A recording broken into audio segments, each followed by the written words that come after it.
బావా, నువ్వేంటి కిందికొస్తున్నావు? ఇందాక నువ్వే కదా సరదాగా ఆరు బయట కూర్చుని హాయిగా కబుర్లు చెప్పుకుందాం అన్నావు. బయటెందుకులే బావా, లోపలే కూర్చుందాం పద. నువ్వే రమ్మని నువ్వే వద్దంటావేంటి అలైక్య? అంటే అది బయటంతా మంచిగా ఉంది బావా, మళ్ళీ నీకు జలుబు చేస్తుంది. మనం గదిలోనే కూర్చొని మాట్లాడుకుందాం. ఏం పర్లేదు అలైక్య, అలా సరదాగా బయటికి వెళ్దాం పద.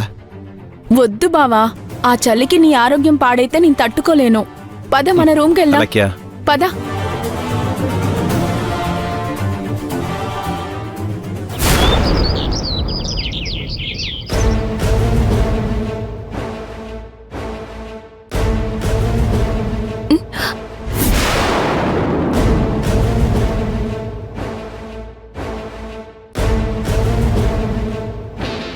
ఏంటిది అలైక్య? కనిపించట్లేదా? చీపురు కట్ట. ఎవరిని కొట్టడానికి? ఇప్పుడు నేను చెప్పిన పని చేయకపోతే నిన్నే కొట్టాల్సొస్తుంది.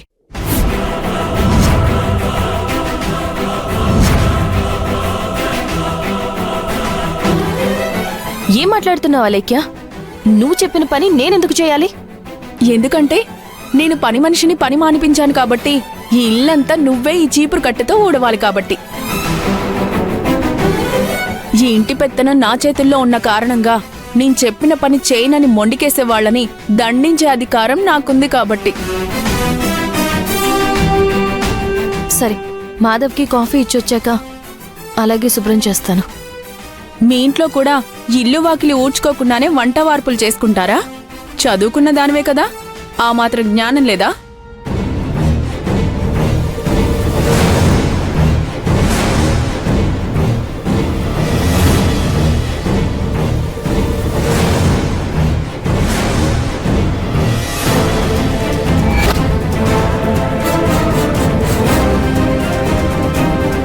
నీటిగా.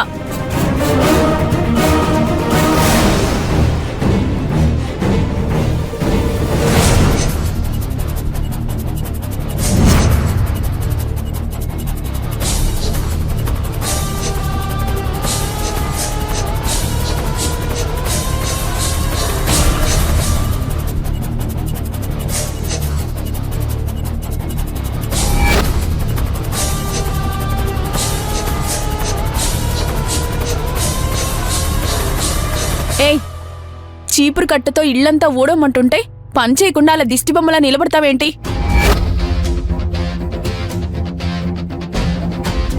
నీ వెనకాలే తిరుగుతూ నీతో పని చేయించడానికి నాకింక వేరే పనులు లేవనుకుంటున్నావా? ఇక్కడ ఊడవడం అయిపోతే లోపలికి రా. లోపల అన్ని గదులకి తడిగుడ్డ పెట్టాలి.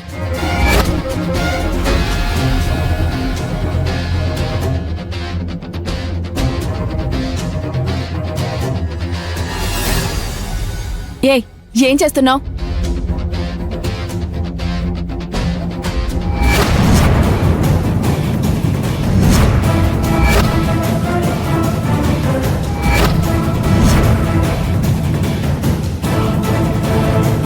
అందరికీ నచ్చిన వంట కేవలం బావగారికి మాత్రమే ఎందుకు నచ్చలేదో అర్థం కాక రాత్రి నుంచి ఆలోచిస్తున్నాను. నన్ను అందరి ముందు చెడ్డదాన్ని చేయడం కోసం నీ భర్త కడుపు మీద కొట్టడానికి కూడా వెనకాడలేదు కదా నువ్వు. నన్ను, నా భర్తకి, ఈ కుటుంబానికి దూరం చేయడానికి నువ్వు ఎన్నో ప్లాన్లు వేశావు. కానీ అవన్నీ వర్కౌట్ కాలేదని ఇంతకు తెగిస్తావా? ఛీ, అసలు నువ్వు మనిషివేనా?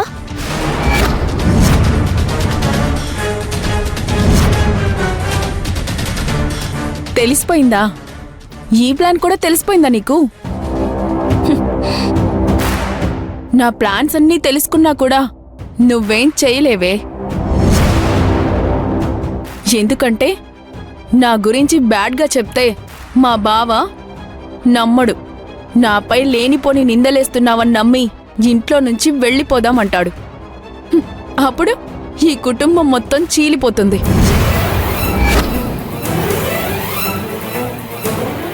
అలా జరగకుండా ఉండాలంటే అన్నీ తెలిసినా కూడా ఎప్పట్లాగే నువ్వు నోరు మూసుకొనుండక తప్పదు.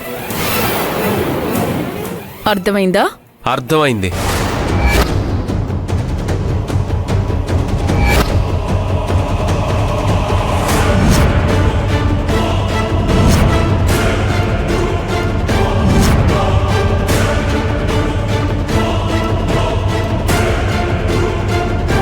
నువ్వు ఎలాంటి దానివో ఇప్పుడు నాకు బాగా అర్థమైంది.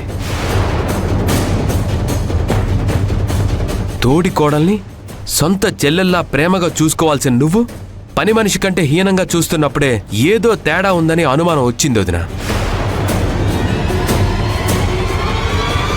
ఇంటి పెత్తనం మీ చేతిలో ఉంది కదా, అందుకే కొంచెం కఠినంగా ఉండి నా భార్యకి పనులు చెప్తున్నావు అనుకున్నాను. కానీ నీ మనసులో ఎంత కుళ్ళు కుతంత్రం ఉంచుకొని ఇదంతా చేస్తున్నావని అస్సలు ఊహించలేకపోయాను. అదేం లేదు మాధవ, నువ్వు నన్ను తప్పుగా అర్థం చేసుకుంటున్నావు. లేదు, హరిప్రసాద్ గారు నీకు మీ అమ్మకి ఫోన్ చేసి బెదిరించకపోయినా చేశారు అని మా అన్నయ్యకి అబద్ధాలు చెప్పినప్పుడే నిన్ను నిలదీయాల్సింది.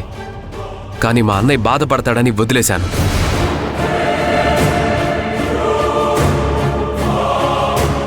చెప్తున్నాను వినోదిన, ఇక మీదట నువ్వు ఇవన్నీ మానేస్తే అందరికీ మంచిది.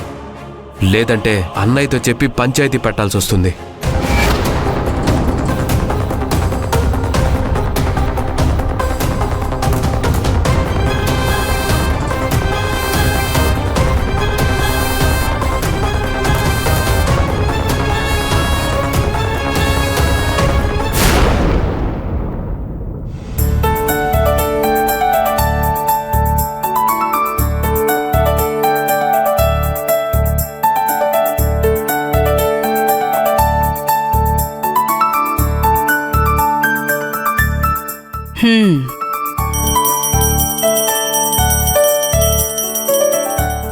దీంట్లో హారతి ఇవ్వడం కాదే, దీన్ని బయటకు నెట్టేసి ఇంటికి దిష్టి తీయాలి. అప్పుడు కాని దరిద్రం వదలదు. ఎక్కడమ్మా? ఆ భూమిని పంపిద్దామంటే కుదరట్లేదు, దీన్ని పంపిద్దామంటే కుదరట్లేదు. విడిపోయినట్టే విడిపోతున్నారు, మళ్ళీ బంకల్లా అతుక్కుపోతున్నారు. ఇలాంటి వాళ్ళకంతా మనుషుల్ని పెట్టి ఏదో చేయించాల్సిన అవసరం లేదు. మనసుకు గుచ్చుకునే 4 మాటలంటే చాలు, వాళ్లే బయటికి పోతారు.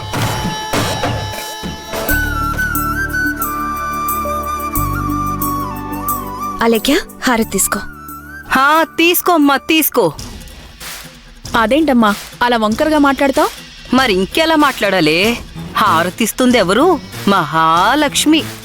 లక్ష్మి లేని లక్ష్మీదేవిలాగా మహత్యం లేని మహాలక్ష్మి.